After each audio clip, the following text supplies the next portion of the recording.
Paul Hirsch foi uma das figuras eminentes da formação de professores desde a década de 60 até depois do final do século. Ele foi responsável pela expansão massiva da filosofia de educação na Grã-Bretanha. Ao longo de muitas décadas, Hirsch tornou-se bem conhecido nos círculos de formação de professores em todo o mundo, especialmente por seu ensaio de 1965, chamado Educação Liberal e a Natureza do Conhecimento. Isso ajudou a mudar ideias sobre o currículo a nível nacional. Paul Hirsch nasceu em Huddersfield, no Reino Unido, em 1927. Sua educação foi restrita ao extremo, autoritária, sem emoção, poucas brincadeiras e isolado do contato fora da escola. O estudo intelectual e a música eram, no entanto, janelas permitidas para outros mundos. Seu talento para ciências e matemática quando estudante da escola secundária local lhe rendeu uma bolsa de estudos no Trinity College, em Cambridge, no ano de 1945, para estudar matemática. Inicialmente lecionou em escolas, para então, em 1954, tornar-se professor de educação na Universidade de Oxford. Durante esse tempo, ele pôde aprofundar seu estudo em filosofia analítica para incorporá-lo em seu ensino de teoria educacional. Mudou-se em 1959 para lecionar filosofia da educação no Instituto de Educação da Universidade de Londres. Todo seu trabalho filosófico inicial pretendia definir a escola definida em uma base totalmente racional, e isso ficou evidente no seu livro A Lógica da Educação, de 1970, que foi coescrito com Peters, bem como Conhecimento e Currículo, em 1974, e A Educação Moral em uma Sociedade Secular, de 1975, que falava sobre uma educação e moralidade baseada na razão e não na fé. Paul faleceu em 25 de outubro de 2020, aos 92 anos. O texto de Paul Hirsch é desenvolvido através de uma pergunta objetiva, com uma ideia que é simples, mas se torna abstrata. O que é ensinar? Como podemos diferenciar as atividades do dia a dia do que realmente ensinamos às crianças? Ele reforça a ideia da importância da pergunta por pelo menos 4 razões. Entender os conceitos. Muitos métodos atuais foram desenvolvidos com base em conceitos que não estão claros.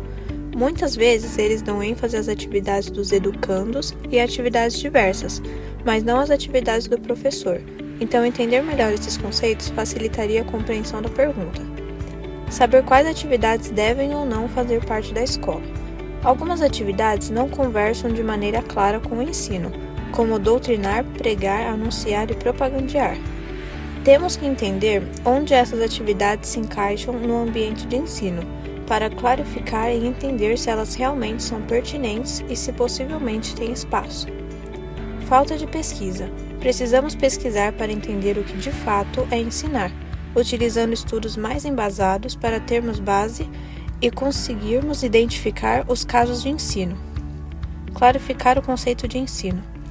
Por fim, se conseguirmos entender o que é ensinar, isso vai afetar diretamente de forma efetiva o que fazemos em sala de aula.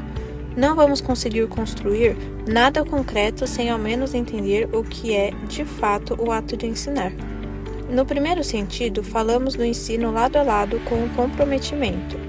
Uma tarde inteira dedicada a atividades que são vistas como específicas, uma vez que as atividades mais comuns podem não ser vistas como atividades de ensino, como abrir a janela para entrar ar ou apontar um lápis. Concentramos os olhares para o termo ensino como atividades mais específicas. Tendo isso em vista, nos perguntamos como atividades tipo apontar o lápis não são ensinar. Ao mesmo tempo em que podemos reconhecer que ensinar pode ser feito sem dizer nenhuma palavra, ao desenhar algo no quadro, por exemplo. Logo, nenhuma delas é imediatamente reconhecível como identificando o termo ensino. Fica claro que não podemos elaborar uma lista de atividades que são ou não atividades de ensino. O ato de ensinar pode ter várias formas diferentes. Em sua obra, o autor argumenta que ensinar vai além de transmitir conhecimentos. É um processo que deve ajudar os alunos a desenvolverem a capacidade de pensar de modo crítico e promover o entendimento profundo. Ela traz uma visão reflexiva e crítica sobre o papel do ensino na educação. A obra critica o ensino tradicional, que muitas vezes tem como foco a memorização e a repetição, em vez de promover a compreensão profunda e crítica. Os métodos de ensino precisam encorajar os alunos a explorarem, questionarem e refletirem. Hirsch defende o ensino como uma atividade racional e intencional, que envolve planejamento e reflexão. Os objetivos do ensino precisam ser claros. A noção de ensino é a de tentar que os alunos aprendam, não só tentar, mas conseguir que o aluno de fato aprenda. Os conteúdos que serão ensinados devem ser escolhidos com cuidado e organizados para que faça sentido para os alunos, que devem ter uma compreensão profunda do conteúdo para que o ensino seja eficaz. Em outras palavras, algo só é ensinado se é aprendido. Não podemos tomar a ideia de que estamos ensinando simplesmente por tentar produzir uma atividade. Um está diretamente ligado ao outro. Não há ensino sem aprendizagem. Uma coisa curiosa citada no texto do autor é que os alunos podem aprender algo mesmo sem que o professor esteja efetivamente ensinando. Vale ressaltar, o objetivo do professor é entrar em sala de aula para proporcionar aprendizagem. Após conseguirmos de fato transmitir aprendizagem, levamos essas pessoas para outros estados que podem ser muito diversos. O aluno pode aprender algo mesmo sem a intenção de aprender efetivamente. O aprendizado inconsciente pode vir de várias formas, inclusive com o aluno dormindo. Dando destaque ao pensamento do autor, onde ele diz que os alunos devem estar preparados para receber aquele determinado conhecimento, trouxemos um modo de exemplificar para tentar deixar toda a situação um pouco mais clara. Veja o exemplo a seguir. Ao explicarmos para os alunos o funcionamento de uma bússola, partimos do pressuposto de que os alunos já conhecem e já sabem tudo sobre um campo magnético terrestre. Todavia, sabemos que o conhecimento deve ser adequado às crianças. Por isso, devemos entender qual o nível de conhecimento que cada aluno está, para saber se aquele conteúdo está necessariamente adequado para aquela turma. Uma vez que eles não têm um conhecimento prévio sobre o assunto, teremos que introduzir e passar todos os meios necessários para que aquele aprendizado seja obtido de fato pelos alunos. Ou seja, retomar lá do começo e mostrar o que são os ímãs, para mostrar que uma bússola funciona como pequenos ímãs, o que é um campo magnético, por que os opostos se atraem, por que o nosso planeta age como se fosse um grande ímã. Somente após essa introdução que conseguiremos de fato ensinar o funcionamento da bússola. Ressaltando o pensamento do autor, que diz que não devemos ensinar turmas e sim indivíduos, partimos também do pressuposto de investigar e questionar cada um dos alunos para verificar se de fato eles possuem aquele conhecimento. Somente após isso, conseguiremos seguir com o aprendizado. Ressalto outro ponto importantíssimo do autor, que diz que não há ensino se não há aprendizagem. Quando conseguimos ser objetivos com o que vamos ensinar, podemos então transmitir aos alunos o que pretendemos de fato ensinar. Não significa que aquilo é completamente discernível para o aluno.